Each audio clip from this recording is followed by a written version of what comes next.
గణేశాయ నమః. గాయత్రీదేవి నమః. ముందుగా ప్రేక్షక వీక్షణ మహాశయులందరికీ కూడా నమస్కారం. అందమైన స్త్రీ అంటే ఏ లక్షణాలు ఉండాలి, అసలు ఎలా ఉండాలి, అలాగే ఏ ఏ సమయాల్లో తన కుటుంబాన్ని కూడా వదిలిపెట్టచ్చు, లేదా తనని తాను కూడా వదిలిపెట్టడానికి ప్రయత్నం చేయాలి. అలాగే ఈ ప్రపంచంలో దరిద్రం కానీ, లేదా పాపం కానీ, తగాదాలు కానీ ఇవన్నీ కూడా ఉండకుండా ఉండాలి అంటే కనుక అసలు ఏం చేయాలి, వీటికి చాణక్యుడు ఏం చెప్పాడు అనేటటువంటి విషయాలు మనం ఇప్పుడు తెలుసుకునే ప్రయత్నం చేద్దాం. ఇప్పుడు చెప్పేటటువంటి ప్రతి శ్లోకం కూడా చాణక్యుడు చెప్పేటటువంటిది చాలా చాలా గొప్ప గొప్ప శ్లోకం. ప్రతి ఒక్కళ్ళు గుర్తుపెట్టుకోవాల్సినటువంటి విషయాలన్నీ కూడా చాణక్యుడు చెప్పాడు. ఇది ప్రతి ఒక్కళ్ళు గుర్తుపెట్టుకున్నట్లయితే వాళ్ళ జీవితం మారడం ఖాయం. అంత గొప్ప విషయాలు ఇప్పుడు చాణక్యుడు చెప్తున్నాడు. చూడండి. కోకిలానాం స్వరూపం, స్త్రీణాం రూపం పతివ్రతం, విద్యారూపం కురూపాణం, క్షమారూపం తపస్వినాం. ఇది చాలా అద్భుతమైనటువంటి విషయం. ఏమిటయ్యా అంటే కనుక కోకిలకి స్వరం ఎంత గొప్పదో స్త్రీలకి పాతివ్రత్యం అంత గొప్పది. అందవిహీనుకులకు కూడా విద్య చాలా గొప్పది. ఇవి మూడు చాలా చాలా ప్రధానమైనటువంటి విషయాలు అని చెప్తున్నాడు. అంటే ఇక్కడ ప్రధానంగా ఏమిటి అంటే కనుక ఇప్పుడు కోకిల ఉందనుకోండి, అది చూడడానికి నల్లగా ఉంటుంది, లేదా మనం చెప్పాలంటే అందవికారం అనుకోవచ్చు. కానీ కోకిల కూసింది అంటే కనుక మనకు తెలియకుండానే మెంటల్ స్ట్రెస్ అంతా తగ్గిపోతుంది, మానసిక ప్రశాంతత వస్తుంది, ఎంతో ఆనందం కలుగుతుంది. మనం అన్ని పనులు మర్చిపోయి దాంతో మనం కూడా కూయాలనుకుంటాం, స్వరం అందించాలనుకుంటాం. అంటే దాని కోకిలకు ఉండేటటువంటి స్వరం కోకిలకి విపరీతమైన అందాన్ని తెస్తుంది కదా. చూడండి, బాగా అందంగా సాంగ్స్ పాడుతున్నారు అనుకోండి, మనం తన్మయత్వం చెందిపోతాం, అంటే వాళ్ళకి విపరీతంగా లొంగిపోతాం. గానాన్ని పాడుతూ ఉండేటటువంటి వాళ్ళకి వాళ్ళ రూపం చూడం, మనం ప్రేమిస్తాం, ఇష్టపడతాం, వాళ్ళని ఖచ్చితంగా వాళ్ళకి ఫ్యాన్స్ అవుతాం కదా. అలాగే ఏమిటయ్యా అంటే కనుక కోకిలను ఇక్కడికి పోలుస్తున్నారు అంటే కనుక చాణక్యుడు దాని అర్థం ఏంటంటే మన మాట బాగుంటే, మన మాట అందంగా ఉంటే, కోకిల నల్లగా ఉన్నా కూడా దాన్ని ఎలాగైతే మనందరం ప్రేమిస్తున్నామో ఇష్టపడుతున్నామో మన మాట బాగుంటే కనుక మనల్ని అందరూ అలా ఇష్టపడతారు, ప్రేమిస్తారు, మనల్ని హక్కును చేర్చుకుంటారు, నెత్తి మీద పెట్టుకుంటారు అని చెప్తున్నాడు చాణక్యుడు ఇక్కడ. అది అర్థం చేసుకోవాలి. అలాగే స్త్రీలకి పాతివ్రత్యము అంటే స్త్రీలకి పుట్టింటి నుంచి ఏమైనా డబ్బు తెచ్చిందా, బంగారం తెచ్చిందా, చదువుకుందా, లేకపోతే ఇంకోటి ఏదో చేసిందా, ఇవన్నీ కాదు స్త్రీకి ముఖ్యం. స్త్రీకి చాలా చాలా ముఖ్యమైనటువంటిది. అందులోనూ భారతదేశంలో హర్ష సాంప్రదాయంలో, సనాతన ధర్మంలో స్త్రీ అంటే దేవతగా కొలిచేటటువంటి సాంప్రదాయం ఉన్నటువంటి మన సాంప్రదాయంలో స్త్రీకి చాలా ముఖ్యమైనటువంటి పాతివ్రత్య నియమం. పాతివ్రత్యము అంటే ధర్మంగా ఉండడం, గుణాన్ని కాపాడుకోవడం, శీలాన్ని కాపాడుకోవడం, కుటుంబాన్ని కాపాడుకోవడం, ముఖ్యంగా ధర్మంగా బ్రతకడం అనేటటువంటిది, అత్తమామలకి గౌరవాన్ని ఇవ్వడం, భర్త దుర్మార్గుడైనా కూడా భర్తని ప్రేమించే లక్షణం ఒక్క పాతివ్రత్య కలిగినటువంటి స్త్రీలకు మాత్రమే ఉంది. అందులోనూ మన భారతదేశంలో దీనికి సంబంధించినటువంటి ఎన్నో కథలు ఉన్నాయి. భర్త ఆఖరికి వేశ్య దగ్గరికి వెళ్ళమన్నా కూడా భర్త కోరిక తీర్చడం కోసం వేశ్య దగ్గరికి తీసుకెళ్ళినటువంటి చరిత్రలు కూడా. అంటే భర్త కోరిక కోసం భార్య ఎంతకైనా సరే, ఎంత బాధ పెట్టుకునైనా సరే మనసులో భర్తని ఇష్టపడి, భర్తని దైవంగా సమానంగా భావించి ఆ రకమైనటువంటి లక్షణాలు ఒక్క భారతదేశంలో ఉండే స్త్రీకి మాత్రమే ఉన్నాయి. అందుచేత అంటే ఇప్పుడు అందరినీ అలా చెయ్యమని మాత్రం కాదు. ఈ కాలంలో దేశకాల వైపరీత్య సంగయ, దేశాన్ని బట్టి, కాలాన్ని బట్టి, పరిస్థితిని బట్టి మారాలి. ఈ కాలంలో పురుషులు అలా కోరుకుంటే ఖచ్చితంగా అంత వ్యవహారం చెయ్యక్కర్లేదు. కాకపోతే మన స్త్రీలు మన భారతదేశంలో అంతలాగా భర్తని ప్రేమిస్తారు అని చెప్పడానికి తార్కాణం. అంటే భర్త మీద ప్రేమ, భర్త చేసి నిజంగా చెప్పాలంటే ఒక స్త్రీకి సవితి పోరు మించినటువంటి నరకం ఇంకొకటి ప్రపంచంలో ఇంకోటి లేదు. సవితిని భరించలేదు స్త్రీ అసలు ఎట్టి పరిస్థితులను కూడా. అందుకనే కొన్ని రకాల వ్రతాలు, చిత్రగుప్తు నోములు, ఇవన్నీ కొన్ని నోములు ఉంటాయి. నోముల్లో కూడా వాళ్ళు కోరుకుంటూ ఉంటారు కొన్ని కొన్ని కోరికలు. అందుచేత ఏంటంటే అట్ల దద్దు నోములను కూడా కోరుకుంటారు, నరకానికి వెళ్ళిన సవితి పోరు నాకొద్దు అని. అంటే సవితి అనేటటువంటిది పోరు ఉండకూడదని ఖచ్చితంగా కోరుకుంటుంది స్త్రీ. కానీ అలాంటిది దాని అంతలా బాధించేటటువంటి గొప్ప విషయాన్ని కూడా భర్త మీద ప్రేమ వల్ల దాన్ని కూడా చేయగలిగే లక్షణం ఒక పాతివ్రత్య నియమం కలిగిన స్త్రీ. అంటే అర్థం ఏంటంటే భర్త నాకేమిచ్చాడు కాదు, భర్తకి నేను ఎంత ప్రేమిస్తాను, భర్తని నేను ఎంత బాగా చూస్తాను, లేదా ఎలాంటి పరిస్థితులైనా సరే భర్తని వదలకుండా ఎలా ఉంటాను అనేటటువంటి పరిస్థితి. చేతే భర్త కుష్టివాడు అయ్యండి, కోపిష్టివాడు అయ్యండి, ఎన్నో నానా హింసలు పెడుతున్నా కూడా భర్త బాగుండాలని పూజ చేసేటటువంటి లక్షణమే పాతివ్రత్య నియమం. అంటే ఈ కాలంలో ఏమిటయ్యా అంటే కనుక ఏమండి భర్త 4 దెబ్బలేస్తే, భర్త తిడితే భరించాలా అని అనొచ్చు, తప్పు లేదు. కానీ ఒక్కసారి ఎప్పుడైతే ద్వితీయ వివాహాలు చేసుకుంటే లోకు అవుతూ ఉంటారు ప్రజలు. అలానే భర్తలలో కోపిష్టిగా ఉండడం వాళ్ళ తప్పది. వాళ్ళు కూడా ధర్మంగా ఉండాలి. అలా ఉన్నటువంటి సంసారాలు బాగుంటాయి, వంశాలు అభివృద్ధి అవుతాయి, పిల్లలు దాన్ని చూసి నేర్చుకుంటారు. ఇదంతా పెద్ద సబ్జెక్టు. కానీ పక్కన పెట్టినట్లయితే కనుక స్త్రీకి అందం ఏంటి, లేకపోతే తెల్లగా ఉందా, లేకపోతే పొడుగ్గా ఉందా, సన్నగా ఉందా, లేకపోతే ఏదో హీరోయిన్లా ఉందా, లేకపోతే ఏదో ఇలా ఉందా అని వర్ణన ఎవ్వరూ చేయకూడదు. స్త్రీకి పాతివ్రత్య నియమాన్ని మించిన అందం ఇంకొకటి లేదు. అంటే భర్త, పిల్లలతోటి, అత్తమామలతోటి కుటుంబాన్ని, ఇంటిని అందంగా చక్కదిద్దుకుని కుటుంబానికి పేరు తెచ్చే రీతిలో ఆచార వ్యవహారాలతో ఉన్నటువంటి స్త్రీ చాలా అందగత్తే. అంటే దానికి స్త్రీకి అదే అందం అని చెప్తున్నాడు ఇక్కడ. అలాగే అందవిహీనులకు కూడా విద్య విపరీతమైన అందాన్ని ఇస్తుంది.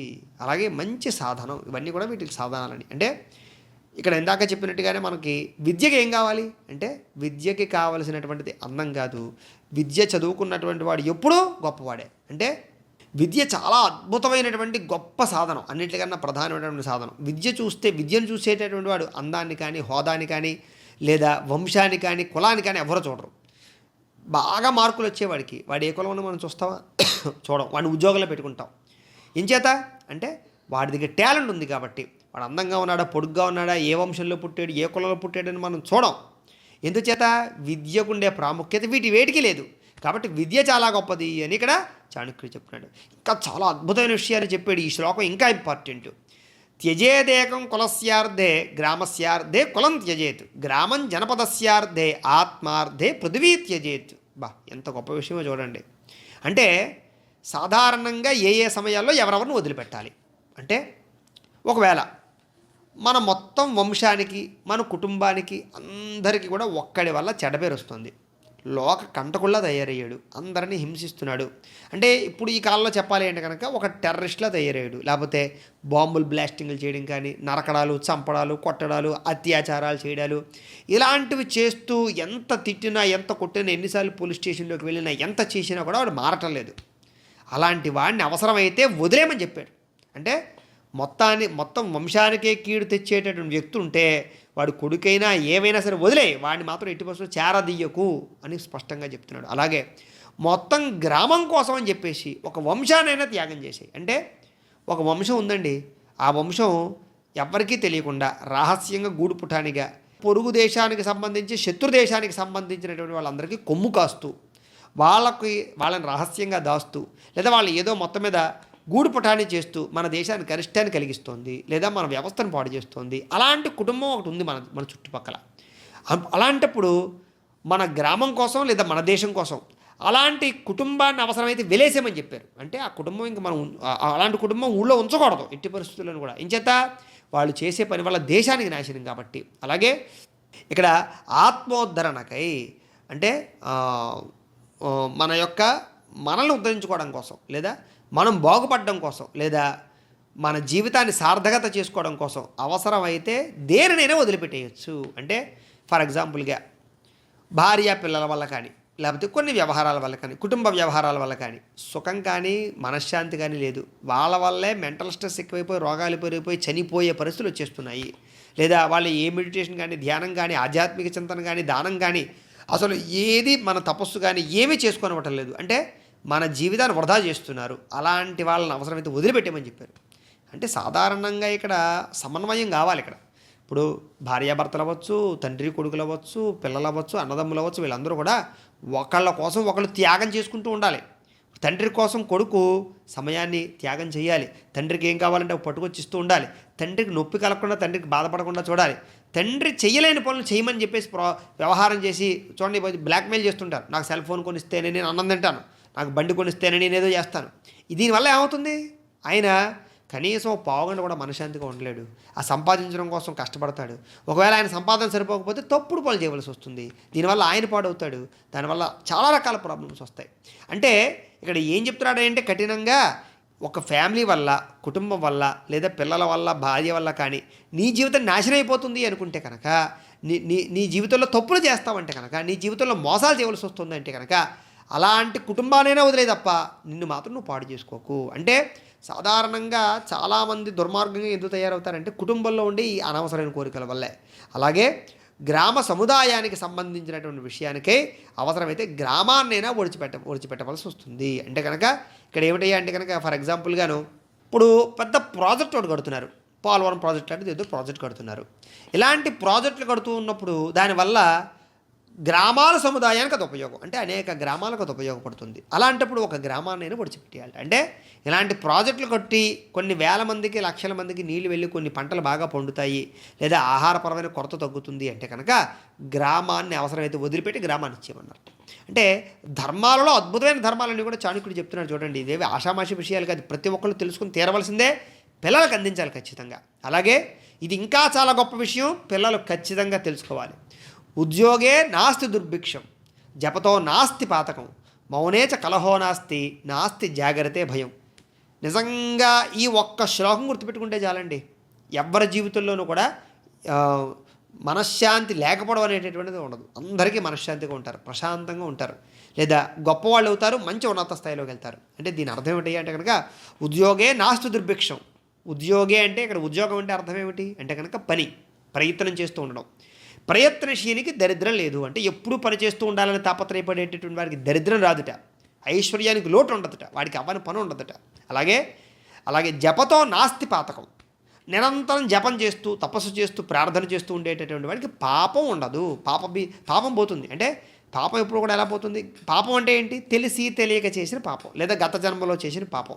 గత జన్మలో పాపం చేయడం వల్ల కదా ఇప్పుడు మనం రోగాలు అనుభవిస్తూ ఉంటాం, దుఃఖాలు అనుభవిస్తూ ఉంటాం, సమస్యలు అనుభవిస్తూ ఉంటాం. కాబట్టి ఈ పాపాలన్నీ పోవాలంటే కనుక జపమే దానికి ప్రధానమైనటువంటి ఆధారం. అంచేత ఎప్పుడు జపము, ఎప్పుడు తపస్సు, ఎప్పుడు నామం, లేకపోతే ఎవడో జై బోలో గణేశాయ నమః, లేకపోతే ఓం నమో నారాయణాయ, ఓం నమః శివాయ, లేకపోతే శ్రీమాత్రే నమః, లేకపోతే అమ్మవారి పేరు, ఇలా ఒక్కొక్కరు తలుస్తూ ఉంటారు. వాళ్ళకి అది అలా అలవాటైపోతూ ఉంటుంది. జై శ్రీరామ్ జై శ్రీరామ్ అంటూ ఉంటారు, లేకపోతే ఒక్కొక్కళ్ళు జై ఆంజనేయ జై ఆంజనేయ అంటూ ఉంటారు, లేకపోతే ఒక్కొక్కళ్ళు. అంటే వాళ్ళకి అది ఒక పదం ఎప్పుడు స్మరణగా అలవాటైపోతుంది. వీళ్ళకి అసలు పాపం ఉండదట. జపతో నాస్తి పాతకం, ఎప్పుడు జపం చేసే వాళ్ళకి పాతకం అంటే మహాపాపం ఉండదు అని. అలాగే మౌనేచ కలహో నాస్తి, సాధారణంగా గొడవలన్నీ ఇంట్లో దేనివల్ల జరుగుతాయి అంటే అతి వాగుడు వల్ల జరుగుతాయి. అంటే మొగుడు ఏదో అంటాడు, దానికి సమాధానం చెప్తుంది భార్య. ఆ సమాధానం కూడా ఎలాగ చెప్తారంటే వంకరగా, అవతల వాళ్ళు మళ్ళీ తిరిగి అలాగే ర్యాష్గా సమాధానం చెప్పేలా వీళ్ళు సమాధానం చెప్తుంటారు. అది చాలా ప్రమాదకరం.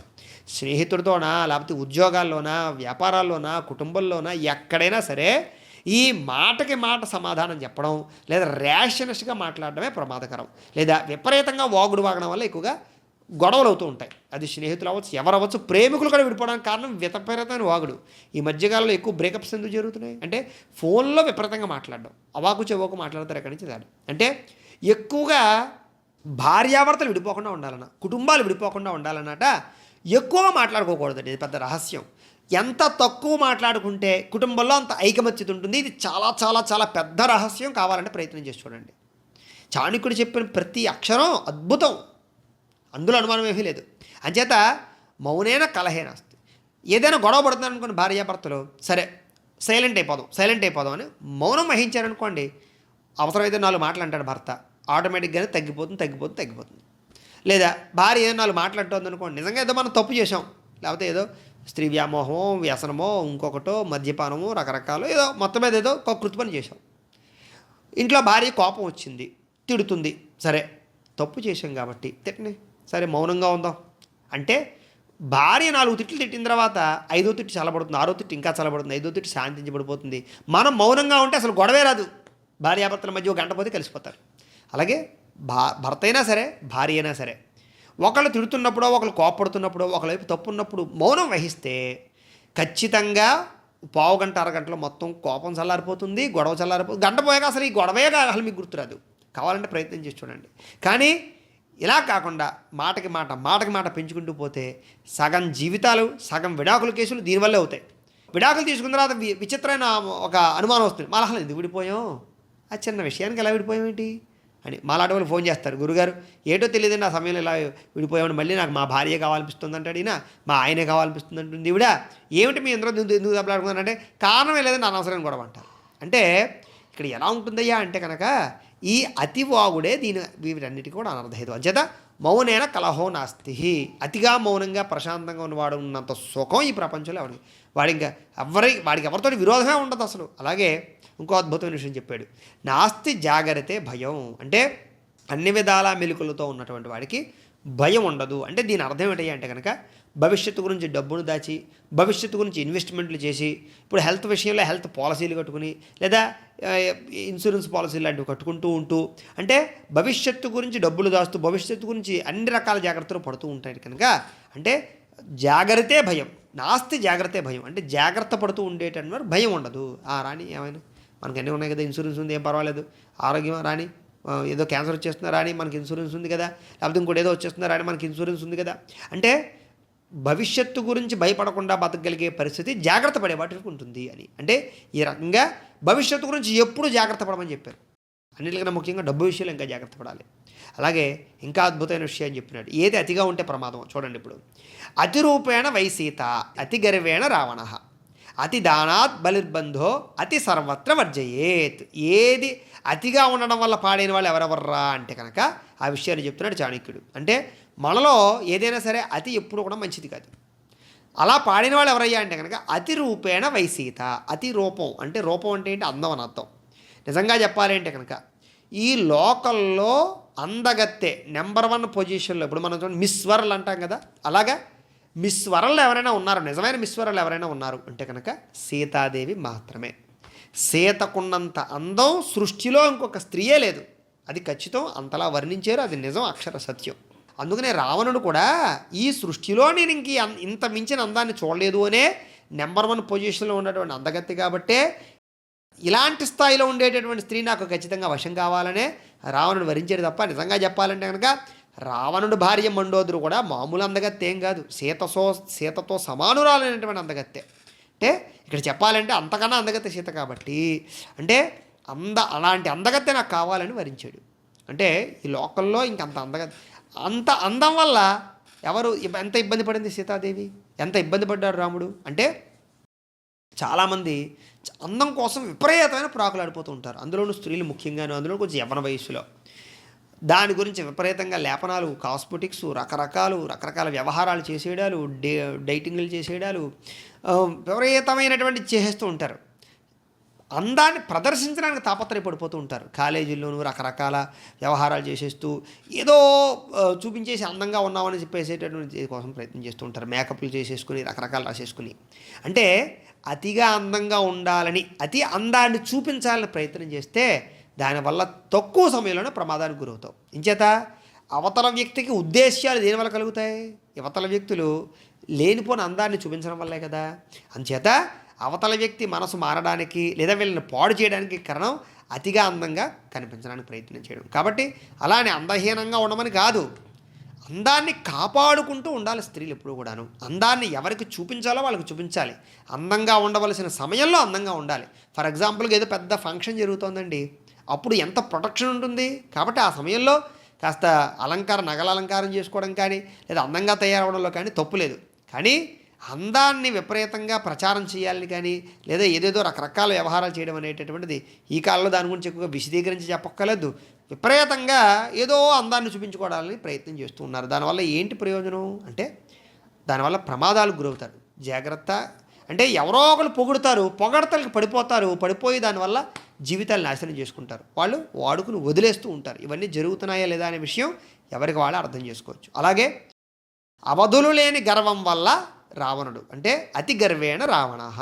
రావణుడికి ఎంత గర్వం అంటే ఇంకా తెలుసు, కానీ గర్వంతో రాముడు ఎంత గొప్పవాడో తెలుసు, రాముడు శక్తి తెలుసు, ఇతరుల శక్తి తెలుసు, అన్నీ తెలుసు, ధర్మం తెలుసు, అన్నీ తెలుసు.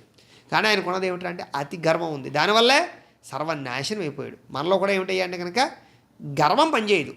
గర్వం ఉంటే కనుక ఎంత గొప్ప వాళ్ళమైనా సరే నాశనం అయిపోతాం. అదే విషయాన్ని చెప్తున్నాడు ఇక్కడ. అలాగే అతి దానాత్ బలిర్బంధో, అంటే అధికంగా దానం చేయడం వల్ల బలిచక్రవర్తి. అలాగే మనకు బలిచక్రవర్తి యొక్క కథ అంతా మనకు తెలుసు, ఒకవేళ తెలియకపోతే భవిష్యత్తులో చెప్పుకుందాం. అలాగే అతి సర్వత్ర వర్జయేత్, అందుచేత ఏదైనా సరే అతిగా ఉన్న ప్రతి ఒక్కళ్ళు పాడవుతారు. కాబట్టి ఏదైనా సరే అతి ఉండకూడదు, అతి వ్యవహారం చేయకూడదు, అతి ఆశ ఉండకూడదు, అతి దానం ఉండకూడదు, అతి అందం ఉండకూడదు, అతి కామం ఉండకూడదు, అతిపరమైనటువంటిది ఏది ఉండకూడదు. జాగ్రత్త. అన్నీ కూడా మన స్థాయిని బట్టి మనం అర్థం చేసుకుని దాన్ని, అంటే ఏదైనా సరే సమపాలలో ఉండాలి, సమన్వయం కావాలి. కాబట్టి ఆ రకంగా ఉన్నవాడు ఎప్పుడు పడిపోకుండా ఉంటాడు, ఎప్పుడు ఆనందంగా ఉంటాడు అని చాణక్యుడు చెప్పాడు. చూడండి ఒక్కొక్క శ్లోకం ఎంత గొప్పదో. ఇంకా ఇలాంటివి ఎన్నో అద్భుతమైన శ్లోకాలు చెప్పాడు. ఇవన్నీ మనం గుర్తుపెట్టుకోవాలి, మన పిల్లలకి ఖచ్చితంగా చెప్పాలి. కాబట్టి మీరందరూ కూడా మీ పిల్లలకి ఇవన్నీ కూడా వినిపించండి, మీరు కూడా వినండి. చక్కగా భవిష్యత్తులో ఇంకా రాబోయేటటువంటి వీడియోలో ఇంకా గొప్ప గొప్ప విషయాలు మనం తెలుసుకునే ప్రయత్నం చేద్దాం. గోబ్రాహ్మణేభ్యః శుభమస్తు నిత్యం. లోకా సమస్తాః సుఖినో భవంతు. స్వస్తి.